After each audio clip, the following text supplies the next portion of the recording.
What up, ladies and gentlemen? Well, I looked at all the comments and there were some things that were suggested. Ken, you need to provide more facts. Ken, Donald Trump is not guilty. Ken, why are you making this a black and white issue? For my white friends out there who are paying attention, who purchased my book, who think that the black man being under attack is a white issue, given that black men represent 51% of the penitentiary, but only comprise 6% of the eligibility of men who can go to prison. The fact that black men represent 12%, 12.5% of the entire incarceration of the world when America is only 5% of the world's population. The fact that black men are most targeted and racially profiled in any suburbs, any store like Gucci or Fendi. Whenever I go in there, even though I have a suit on, they follow me around like I'm going to steal something. The fact that black men are underrepresented in the collegiate system. There's not enough black men in college. The fact that black men are the most unemployed, the most impoverished. To say that this is a black issue, saying that black men are under attack, means that you are a racist. The fact that you say you're not a racist is tantamount or evident that you are a racist. Now, a lot of y'all don't know, my white friends, and I love y'all, is that some of us, even us black folks, we are unconsciously biased. That means that you have certain privileges and you don't even know that they're privileges. If you have a certain name behind your name, and it's a European name, or a name that connotes that you're a European or a white person, you automatically get the job first. You automatically get certain privileges. You automatically get the lease in that apartment. These are facts. And I apply for condos and apartments all over the country because sometimes I might want to stay in the state for 6 months or so. And the scrutiny that I go to is crazy. So this is not a black and white issue. All I was saying is that Donald Trump, and I'm not saying that he's guilty, had 34 felony convictions. Being that he had 34 felony convictions and he was still on the streets, that it was unfair to any African American who had less conviction and had the money to pay bail. In this case, it was Puffy, and wasn't granted bail, was some form of systemic racism and some form of white supremacy. Because anytime a man who has amassed billions of dollars and you think he's a flight risk, and with all the technology, that ain't got nothing to do with a flight risk. That got a lot to do with emasculating or discrediting and destroying the so-called black man. Because I know the argument is, well, they did the same thing to Epstein. They did the same thing to Harvey Weinstein. But that's true. But these guys were involved with messing with children. I kind of perused the indictment. It says nothing about P Diddy messing with children. Now, we all say that we believe in the American criminal justice system and that it's a fair system. So if it's a fair system, then everybody is have a right to due process. Now, let's get into the Diddy case specifically, right? So people say, okay, Ken, you don't know nothing about the case. Well, I do know a little something about the case. First of all, I know that the case derived from someone trying to sell a book for $30 million to P Diddy. P Diddy and his lawyers denied that deal. Then after that, they tried to sue him, or they did attempt to sue him. He denied that. The next day, he settled at a suit. he settled that suit. And I'm sure in the settlement it says something about, you can't do this, you can't do this. There's certain requirements that probably came with the settlement. But what people don't understand, and this is what y'all got to understand when you say, Ken, how can you say that the system is trying to attack black men? Now, this don't have nothing to do with Diddy, but check this out. Just hear me out. Hear me out. Don't rush to conclusions. Diddy was sued by a law that the New York District Attorney had granted to certain victims. And this was for 1 year.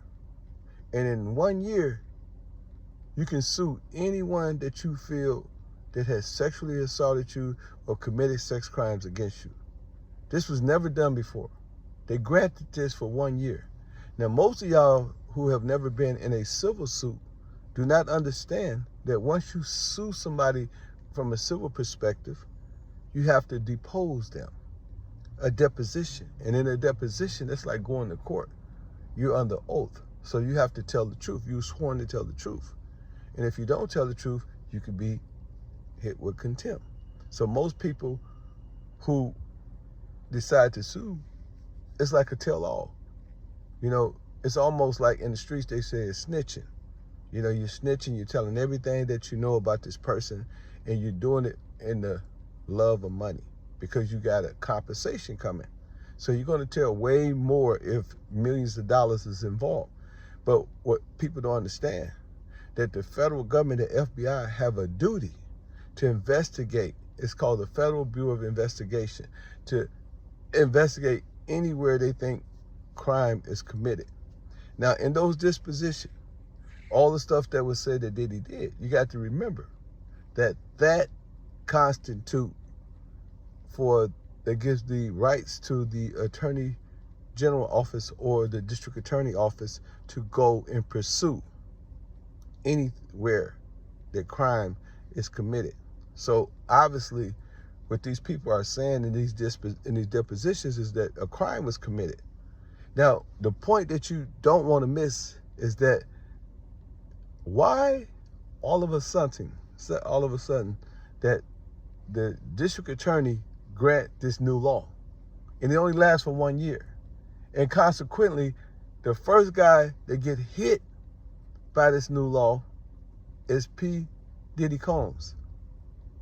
Now, I don't know what you call that, and I don't know if you ever played chess, but I wrote a book called The Art of Human Chess.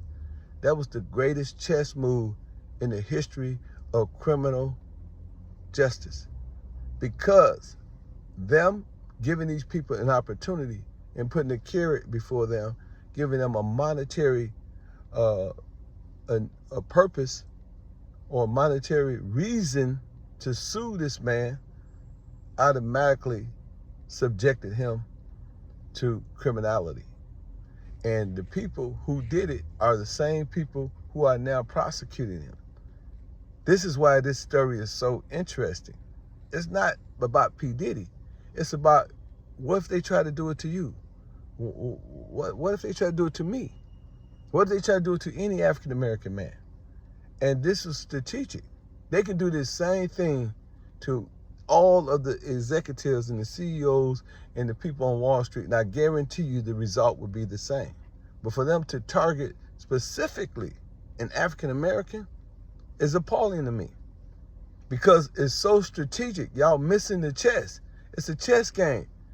They said that anyone who have been victimized by any person that you consider a perpetrator, that you can sue them for 1 year. And they made it retroactive. That means you could go back as far as you want to go back. And you could, excuse me, my phone rang. And you could sue that person. So suing that person is one thing, but using the information from the lawsuit to bring up criminal charges and bring it before the grand jury is another thing. Puffy know a lot. Puffy have videotapes. It's a reason why they said witnesses and they didn't say co-conspirators. They didn't charge the people that they need to charge. But you see a lot of people stepping down. Nike CEO just stepped down.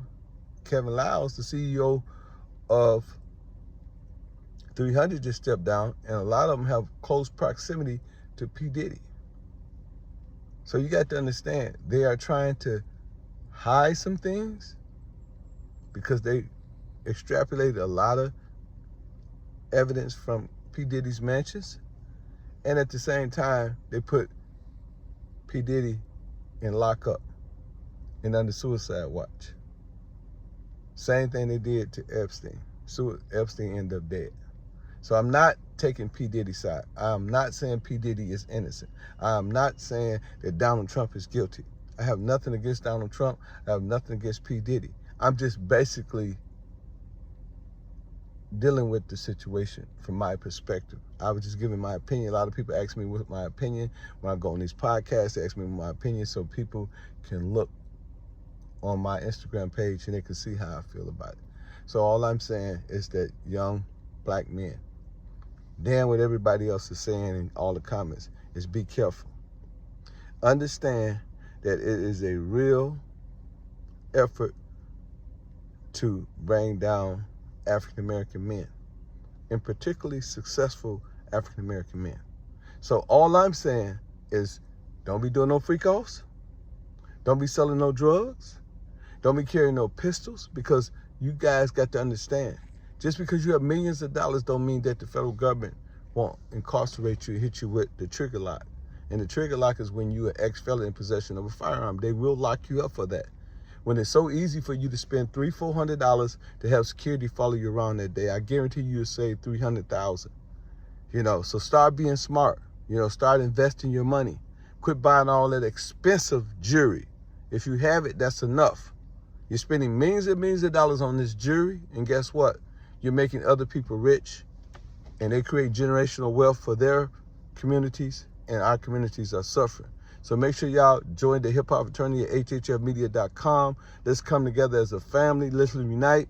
Let's create a hip hop union where we can unionize and organize and put everything under the auspices of one umbrella, HHF.